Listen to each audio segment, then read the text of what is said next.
15 al 16 dice, tiene que predicar el evangelio a toda criatura. Y el que creyere y fuere bautizado será salvo, mas el que no creyere será condenado. Notemos el elemento antes de ser bautizado: creer en Cristo como nuestro único Señor y suficiente Salvador. Un niño no tiene la capacidad de creer. Por eso es que no podemos bautizar niños. ¿Por qué? Porque las Sagradas Escrituras no nos autorizan bautizar niños.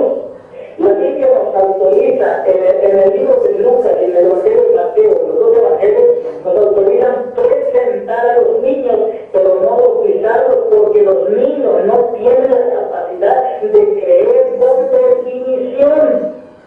Es decir, un niño, si usted le dice esto, sí lo cree, y si aquel practica otra cosa, también lo cree, pero sin definición. Un adulto tiene que creer por definición para poder ser bautizado en agua. Y aquí contesto la pregunta que me hicieron hace rato. El bautismo es totalmente esencial para ser parte integral o miembro de la iglesia. ¿Por qué? Porque el bautismo también es un paso de obediencia. Note bien, en Mateo capítulo 28, versículo 18 al 20, donde dice: Jesús se acercó a sus discípulos y les habló diciendo: toda autoridad me da en el cielo y en la tierra, por tanto, id y haced discípulos. El término discípulo viene del griego matete, que quiere decir alumno, aprendiz o alguien quien se deje enseñar. Bien, cuando una persona entonces es convertida al Evangelio, entra en una etapa de obediencia. ¿Y cómo se prueba su obediencia? Bautizándose. Si una persona no se bautiza y sigue renuente en su postura, quiere decir que no ha recibido a Jesucristo en su corazón. Probablemente sí de labios, pero no quiere obtener un compromiso con Dios. Y cabe mencionar que Dios demanda gente de compromisos. ¿Entendimos eso? Entonces, ahora aquí en Mateo 28, en donde estamos viviendo, hay algo muy importante que tenemos que señalar.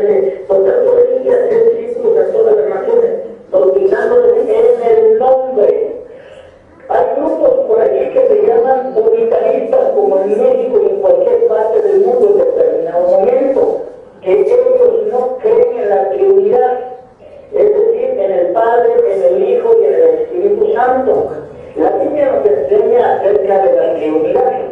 ¿Cómo? Este es un pasaje fundamental, porque esta instrucción no lo está dando Pedro, no lo está dando Pablo, no lo está dando Juan, no lo está dando Santiago, no lo está dando Judas, lo está dando directamente el Señor Jesucristo. Dice: id y bautizados en el nombre singular, Padre, Hijo y Espíritu Santo, plural. La singularidad y la pluralidad de Dios al mismo tiempo. Él maneja las dos cosas. Él no tiene problemas con esas situaciones. Entonces, bautizándolos por inmersión. No existe el bautismo por rociamiento o aspersión. Eso no es bautismo. ¿Por qué? Porque va en contra del significado original. El griego es el idioma original en el que se escribió el Nuevo Testamento. Y cuando nosotros vamos al original para la definición de las palabras, entonces encontramos que muchas cosas que el mundo está practicando en ese tiempo están fuera del contexto bíblico, están fuera del margen de lo que Dios ha establecido. Ahora bien, ¿qué es lo que Dios está haciendo en este tiempo? Es estarnos abriendo su palabra, abriendo nuestro entendimiento para comprender todas estas cosas. Bien, no sé si hay alguna otra pregunta sobre esto, este punto número 2, concerniente a este punto. Bautismo, una carne, ¿Es necesario nosotros que asistimos con persona a bautizarnos? ¿A los cuánto tiempo puede bautizarnos? ¿A qué tiempo un hermano que ya ha entregado su vida al Señor, a Cristo, a qué tiempo es recomendable preguntarle quién se puede bautizar. ¿Hay un tiempo definido, pastor? No, no hay un tiempo definido. Este punto es determinante y a criterio del pastor de cada iglesia. ¿Por qué? Porque hay hermanos que maduran más rápido, otros hermanos que tardan mucho tiempo. Lo que sí recomiendo yo, que antes de bajarlo a las aguas bautismales, es totalmente necesario que ellos reciban un curso de cristianismo básico. Entonces se les enseña a orar, a ayunar, a orar, a servir a Dios, bueno, y todas otras cosas que son totalmente esenciales dentro de la iglesia. Y cuando él haya terminado ese curso y asimilado todo, para mí es el tiempo más apropiado para llevarlo a las aguas bautismales. Pastor, muchas gracias, pastor. Una pregunta, ¿qué pasaría, pastor, si por ejemplo un creyente que entregaba su vida al Señor no ha tenido la oportunidad de bautizarse, pero digamos que pues ya falleció o ya pues terminó ya sus días aquí en la tierra? ¿Qué es lo que pasaría en ese caso, conforme a la palabra? Si nunca tuvo la oportunidad de ser bautizado, ¿sí? No es culpa de él, no pasa nada. El bautismo no salva, el bautismo en agua no salva, es lo que quede claro. Si él no tuvo la oportunidad y murió sin ser bautizado, no hay problema, él es salvo. El ladrón que fue crucificado juntamente con Jesús al lado derecho tampoco tuvo oportunidad de ser bautizado, murió, pero Jesús le dio la palabra diciendo: de cierto te digo, hoy estarás conmigo en el paraíso. Y es una palabra, una promesa que se cumple, no hay problema. Pero si un hermano muere sin ser bautizado y ya ha tenido muchas oportunidades de hacerlo y no lo ha querido hacer, entonces ahí sí ya estamos en serios problemas. ¿Por qué? Porque no hay rechazado, ¿no? La oportunidad. Sí. Amén. Bien, pastor, no sé si hay otra pregunta, hermana Alicia. Pero también es un requisito el bautismo para la salvación, porque dice: el que creyere y fuere bautizado será salvo. Entonces también es un requisito para la salvación. Amén. Hay una hermana que nos comparte que también es un requisito, dice, para la salvación el ser bautizado, porque dice, la palabra dice: si creyeres y fueses bautizado, ¿no? Serás salvo, mas el que no creyere fuere condenado, ¿no? Entonces, ese pasaje, pastor, nos puede definir que es un requisito indispensable el bautismo en agua para la salvación. No, definitivamente no, por dos razones. Primero, porque ese capítulo, desde el versículo 9 hasta el versículo, déjenme consultar la Biblia textual ahorita, Biblia, permíteme tantito, hermano, Biblia textual, Marcos 16,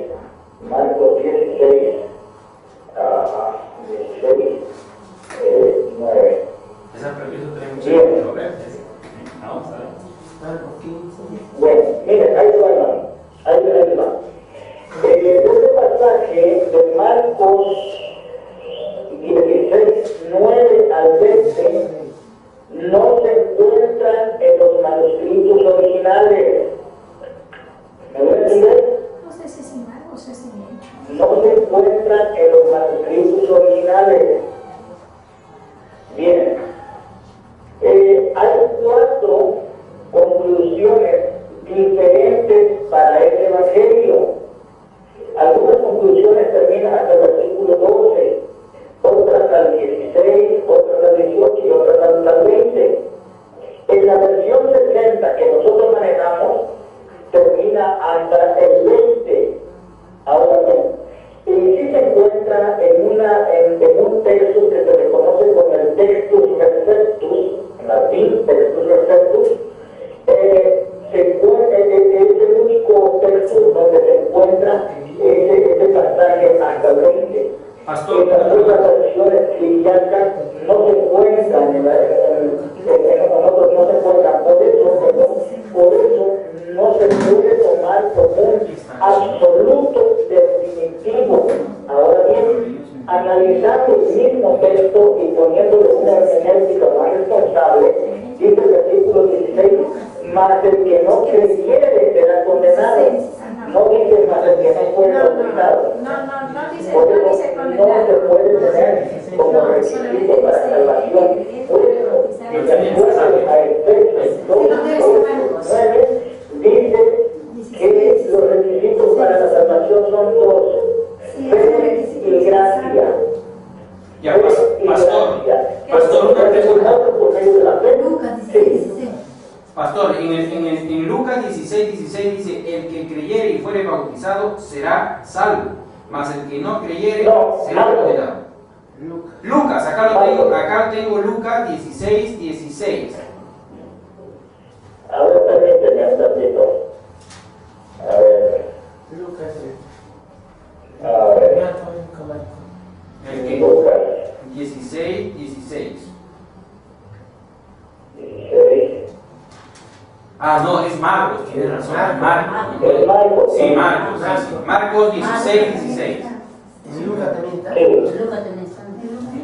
en Lucas? Sí, porque Lucas 16 dice, la luz de los profetas llegaron hasta Juan, desde entonces el reino de los cielos es proclamado y cada uno entra en él con violencia. Eso es lo que dice Lucas 16. No, es Marcos.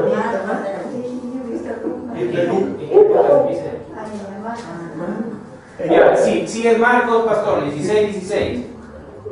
Ajá. Sí, por eso no se puede tomar. Y aún allí, aún en ese mismo texto dice, mas el que no creyere será condenado. No dice mas el que no fue bautizado. Ajá. Aún tomando ese mismo texto. No, el que creyere y fuere bautizado. Pero la pregunta del pastor es por el hecho de que dice, el que creyere y fuere bautizado será salvo, dice. Hermano, hay otro también en Romanos 6:4. ¿Ah? Romanos 6:4. En Romanos 6:4. Entonces la pregunta más o menos está orientada, pastor, en que si es necesario el requisito el bautismo en agua para la salvación. Muertos al pecado. Claro, es un requisito y un paso de obediencia. Permíteme poner la cosita de Romanos, ¿qué dijo? Romanos 6:4. Por tanto, fuimos sepultados juntamente con él para muerte, en el bautismo, para que así como el Mesías fue resucitado entre los muertos por la gloria del Padre, así también nosotros andemos en novedad de vida. En este capítulo y en este versículo no se está hablando de bautismo en agua. En Hebreos capítulo 6, versículo 2, y dice de la doctrina de bautismo. El término bautismo lo encontramos en hebreo escrito en el sentido plural, lo cual indica que hay o existe más de un bautismo. En total, en mi manera de estudio personal, yo he sacado la cantidad de 11 bautismos allí que se mencionan en el Nuevo Testamento. El término bautismo que se menciona en Romanos, en el 6:4, se está refiriendo a la conversión del creyente, así lo traduce el original, la conversión del creyente en Cristo. Así como el hombre se mete en el agua, sí, totalmente, así de esa misma manera el hombre se tiene que meter dentro del cuerpo de Cristo y permanecer en él. ¿Cuál es el cuerpo de Cristo? La iglesia, por eso es sepultado. Cuando tú sepultas a alguien, tú lo entierras por completo, no le dejas la cabeza afuera, los pies afuera. ¿Por qué? Porque de alguna forma, con el medio ambiente que se vive, la calor, el aire y todo lo demás, entra en un estado de descomposición. Por eso no se puede quedar ninguna parte de nuestro cuerpo en el mundo. Si queremos ser salvos, tenemos que meternos en una totalidad dentro del cuerpo de Cristo, que es la iglesia. O sea, el 6:4, pastor, el Romanos 6:4 entonces está hablando no del bautismo por inmersión en agua. No se está mencionando ni siquiera el elemento agua ahí. Ahí se está hablando de la salvación totalmente, de nuestra conversión y de nuestra intromisión en el cuerpo de Cristo. Pastor, para de repente un